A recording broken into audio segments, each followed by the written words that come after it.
বাপ মায়ের সাথে সদাচরণ কিভাবে?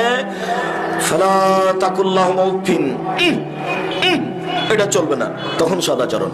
2 ফালা তানহারহুমা, বাজার যেতে নিষেধ করলাম তবুও গেল, ধমক, চলবে না, তখন সদাচরণ। 3 আকুল্লাহুমা কওলান কারীমা, নরম করে কথা, আব্বা বাজার যাব, তখন সদাচরণ বাপের সাথে মায়ের সাথে। 4 অফিজলাহুমা জানাহুজ্জুল্লে, ধীরে, বাপ মা যেখানে আছে হাতটা নিচু করে একটু ধীরে হেঁটে গিয়ে বলতে হবে, আম্মা তাহলে আপার বাসায় যাব। এটা সদাচরণ বাপ মায়ের সাথে, ওটা আল্লাহ বলেছেন। 5 রব্বির হামহুমা কামা রাব্বায়ানি সাগীরা, হে আমার প্রতিপালক তুমি আমার বাপ মাকে দেখো বাল্য অবস্থায় যেভাবে দেখেছিল।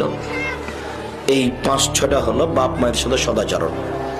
ওর সামনে জোরে কথা বলাই যাবে না, গালি দেওয়া মারা তো বহু দূরের কথা, ঝাঁকি দেওয়া তো বহু দূরের কথা, ভাল জোরে হাঁটাই যাবে না ওর সামনে। ও কত উপরে আমি আপনাকে বুঝাতে পারবো না।